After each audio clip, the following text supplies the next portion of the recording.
Welcome back to Death Toll Racing. We are back on the suspension of the tracker. If you remember and you have watched the $200 budget lift on our tracker, I told you that after we got that in there, we were going to compare it to the higher end good lift that we got from Low Range Offroad. So this is an $839 kit that is going to replace that $200 kit that we already have in there. So I know what you're thinking is we haven't seen you test it yet. Well, we did. We tested it yesterday, and you're going to be seeing that video throughout this build as we swap out the suspension. I'm going to show you some of those limiting factors that we were getting while off-roading it, and how this system is hopefully going to be improving upon those. Now, that $200 lift, it did perform decently well off-road. We were able to go places that I think on a lot of vehicles would have struggled at, and via some of that was its size, and then the other are just having really good tires on the rig. That bought us a lot, but there were also a whole bunch of limiting factors on that suspension the way it was that were keeping it from being great, and I'm hoping this is going to fix those things. When we're all done installing, we're going to take it back out and we're going to see how it performs and how it rides also better than that $200 lift, hopefully. And it's 4 times the price, so we're hoping we're getting 4 times the suspension. We also, while we were out there, discovered some other problems, so these are going to be future build videos. The very next video you're going to see after this lift, we're going to be installing these 4 low gears. These are Trail, let's see, I wrote it down, Trail Creeper 424 gears. These also came from Low Range Offroad. And then we also have a twin stick setup for that transfer case, and that is going to allow us to engage and disengage each axle independently. And what that does, if you're not familiar, it allows you to turn around in very tight places.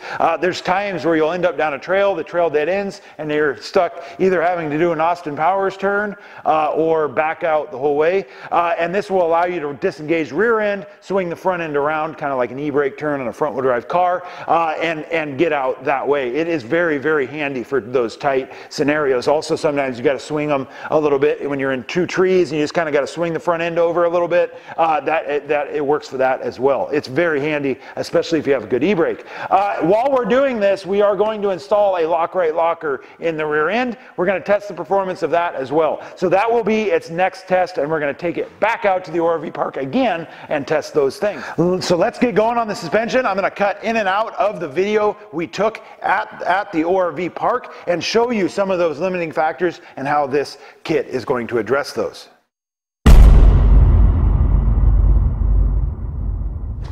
So before we go in and start taking this thing apart, I do want to get a little bit of actual data numbers from it. So what I'm going to do, I put some yellow tape here, and I'm going to be measuring to the bottom of the tape. So this is it just sitting the way it sits, just in a neutral state. And it's nice because it is on this metal, so you don't have to worry about friction on the tires kind of affecting the way the suspension, since they actually kind of slide fairly easily on here. So my tape is actually right at 35 inches right there. So that is its compressed state is 35 inches. So now what we're going to do is measure the back. Then we're going to lift the side, and when the tire just starts to come off the ground, or when it's light, we'll get it to where it's touching again, and then we're going to measure it again, and we're going to see how much negative suspension we have. We're going to do the same on the rear. I believe the rear numbers are going to end up being better than the front, but I suspect the front, I bet we only have 2 inches of negative suspension on the front. And so we're about 36 15/16 right now to the bottom. So now we'll just go ahead and lift it up with my jack. Okay, so we have a slight amount of weight on it, and we are at just under 38, so 37 15. So we had 2 15/16, which was way more than I suspected we had. And now, when we get this thing all back together, we can check those numbers again and see what we have with our new lift. So I'm going to do the back now again. I hope that's in the picture. So I need to go up a little bit farther to get the back end up. Oh, the back end is up. I do not need to go up any farther. It is actually off the ground. Okay, so I got just a little bit of weight on there. And we are at about 39 1/4. About 2 5/16 in the back. All right, guys, so there is the numbers. The number on the right is the negative suspension, so the droop of the axle, and that is where you can make a mistake sometimes when you're building a rig. If you don't have any negative suspension, they actually perform terribly off-road. Okay, so now we're just jacking it up, taking the wheel off, and then I like to use a ratchet strap to hold the weight on the suspension and keep the spring slightly compressed. Always make sure that the weight is on the strap, not on whatever you're taking off before you take it off, because it can be dangerous. What? Non-vented rotors? So, you know, you can put the four-door rotors and calipers on these. Oh, no kidding. Are they different though? I mean, they're different. They're vented. They actually look like, like a better car rotor. And these ones are warped, so I think I might use that. That's good. Probably be interesting. Do you have to change the calipers too? It's calipers and rotors, yeah. All right, so now we just start by removing the upper strut bolts. If you're lifted with a budget lift already, you'll be taking the 3 bolts out because you have a spacer up there. If you're stock right now and you're putting this higher end lift in, then you could just leave the hat in there and just take the center bolt off the strut. You'll probably need an impact gun to do that. And then just lower the control arm down and then take the bolts out of the strut, and that's it. It's as simple as that. You just have that one little tab to take the brake line out, and then just push it through a little bit and pull it out, and that's it. We're going to be in luck. This spring doesn't look crazy long. So now remember, the longer, see that one's tight, that one's wide, that goes down. And so that'll go in that pocket right there in that control arm. There. All right, so I chose to take the springs in and out without doing the back inside bolts on the control arm. They say that you have to disconnect those to do it, and you really don't. On the budget lifts, it's a lot easier if you do it that way, but on this one, it's not. And also on the side I'm working on right now, you actually can't get the bolt out without removing the exhaust on the rearmost lower control arm bolt. It is what it is, and I just force it in. I just use a screwdriver to pop it in. It's so close to going anyway, you could probably just muscle it in there. Okay, so now let's pull this back up.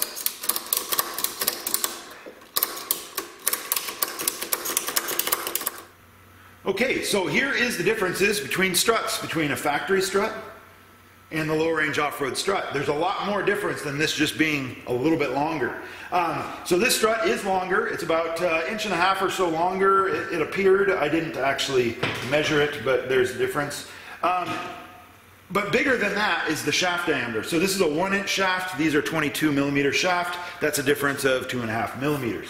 That makes a big difference, even though it's only 2.5 millimeters. That makes a big difference when you start talking about a circle and increasing size that way. That's going to make this strut much more rigid from bending. And these are struts. So these are what is controlling your camber and also your caster of your wheel. So the stronger you can make this strut, the more rigid your wheel will be, and we'll cut to a video right now. As you can see, my wheels, my camber drastically changing as I'm going over some bumps, and that is you call it maybe a tracker wheel wall, and that is one of the problems with having struts in a vehicle like this. This is going to massively improve that.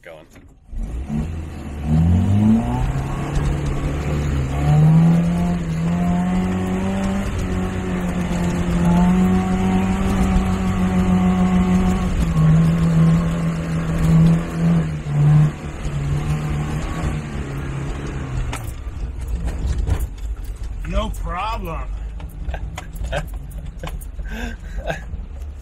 That little tracker hop, I certainly remember that feeling.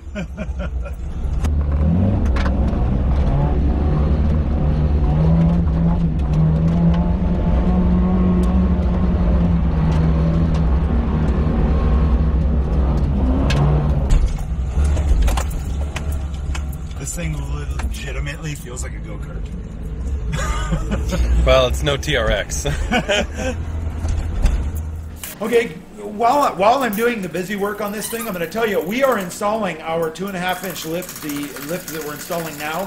We're installing it as a 1.5-inch lift for now. We're going to try it out this way, and I only am going to take it apart and put the spacers in if it appears that we're going to have a ground clearance issue, which I don't think we will. It's such a short wheelbase and we have such good approach angles and rollover angles and everything. To be as short as we can on this one will be better. Side hilling, and when you start going up high on these things, side hilling becomes very, very sketchy. It's a lot easier, it's a lot better if you can keep the rig as low as possible, as long as you still have the ground clearance and the tire clearance to do so. So we should be good. We already clearanced for our tires, so that's what we're doing, and we'll see if we have to improve upon that after we test it.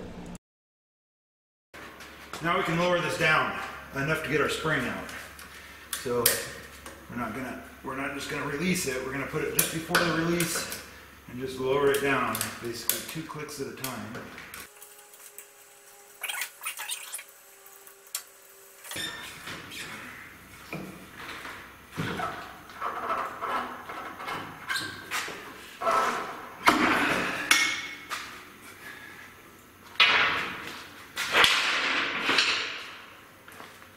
Here's our old spacer on. Okay, so now you're in basically factory setup again. So now we just put it back together with your new parts. And now we're in that situation again where we have a gap, no gap. So just look at your seats. I always would you can get a starting point by looking at the springs you came out of, but it doesn't necessarily mean someone put it back together right. Like, you know, we had this apart. Did I put them back together right? We don't know. So that's tight, that's open. The space for that is down at the bottom, the top is flat. So that's going to go in that way. So I don't know what's going to be easier, put it on the bottom or put it on the top first. Looks like that's our answer. Like that.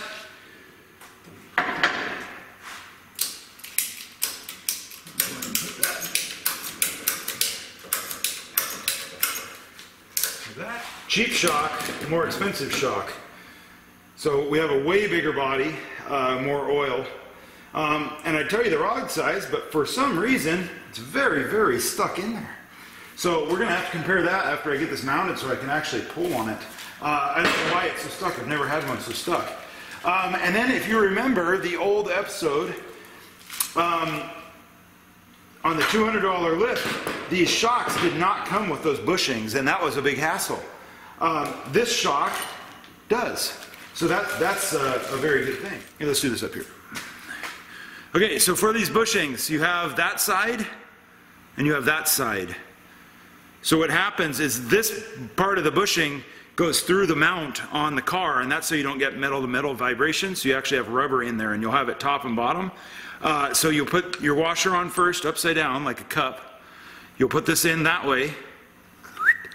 And then when we put this in through the body mount, then this next bushing is going to go with that small side down like that. So that inside there is going to be our frame mount for where it mounts up. And then this will go on there like that. And then our nut, and you can see how tight that is. So that's all going to squeeze together once we tighten it in. That'll be kind of loose until this is all snugged up. So just put that in there like that. Make sure that that's in the hole. Oops. Make sure you throw that bushing in on the gas tank.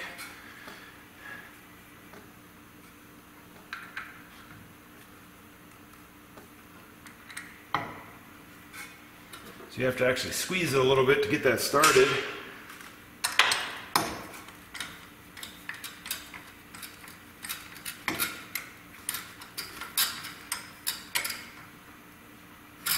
Oh, it's the paint. The paint was holding that. It's funny. The valving is very neutral in that thing, so it doesn't really want to go one way or the other. So now it's spinning, so now you can either grab it here, which if you're not building a show car is just fine. If you want to keep it real nice, you can put a 1/4-inch wrench on the top. Unfortunately, that usually will spin on you eventually, and you'll round it off. Or you can put a crescent wrench up top, which will probably work a little better than a 1/4 inch wrench. The wrenches are so small. But we're not building a show car, so I don't care about clamping into that. I'm gonna grab a ratchet.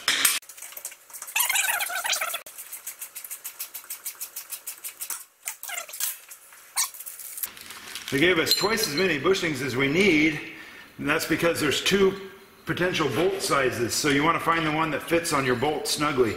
So we need the smaller one. And then you're going to push that in here. If you can't get that in there, put some petroleum jelly on it, or even maybe some oil. Oil would be fine too.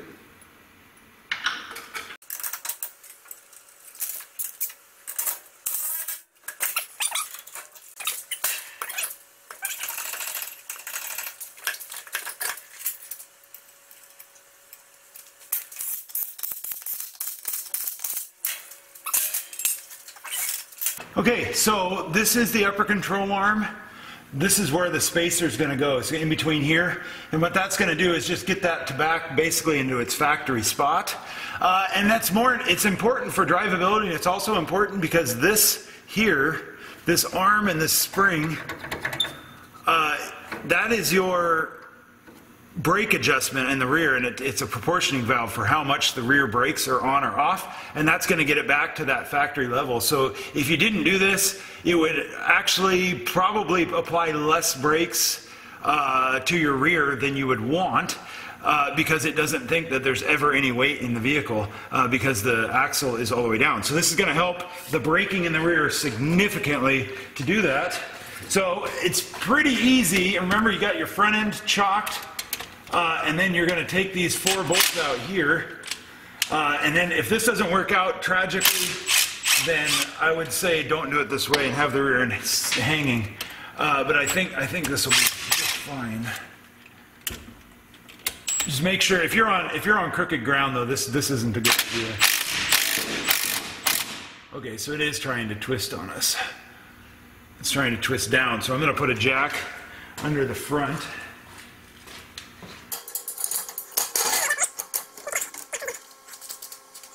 Let's see if that improves her.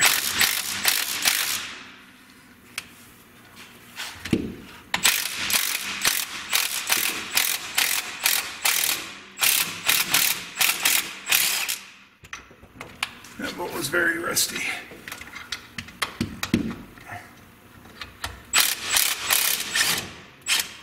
Okay. So now, trying not to disturb as much stuff as possible. Okay, so that's pushing down pretty hard.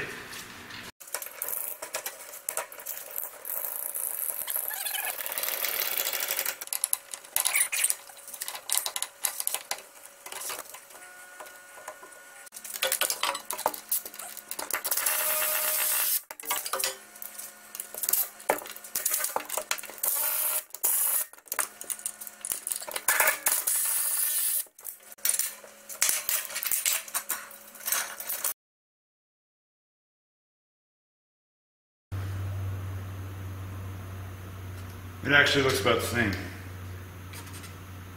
That's unfortunate.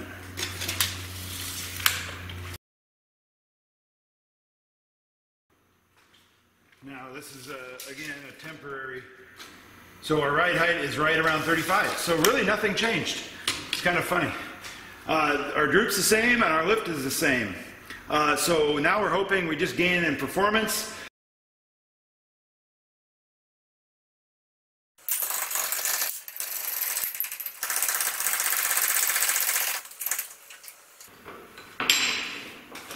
Okay, we're about 40.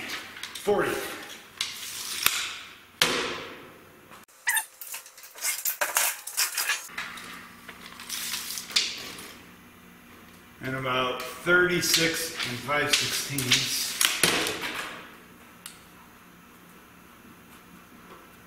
And we had 2 and 5/16. So we gained over an inch of negative suspension, which is a good thing. All right, now let's do some side-by-side testing. So this is, we're going to test on the same hill. This is the $200 suspension going up now.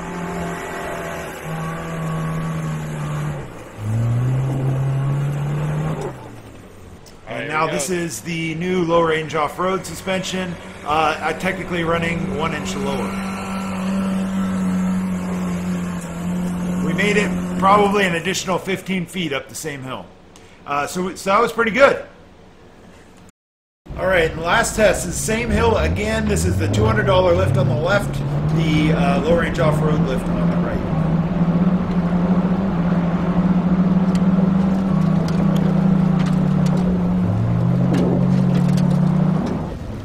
All right, Gavin's going to be driving over these whoops to see if it helps with the wobble. Let's see this front end.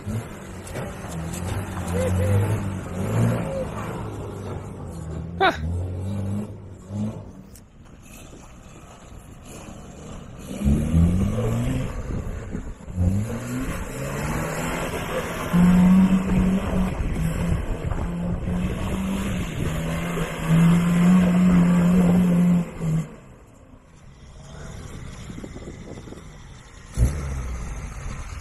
Spins around in circles.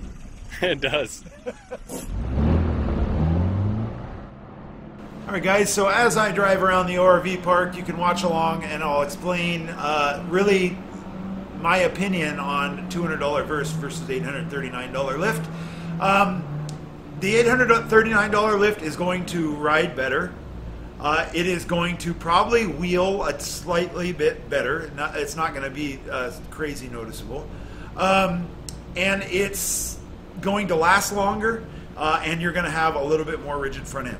And that's about it. So is that worth 4 times the price?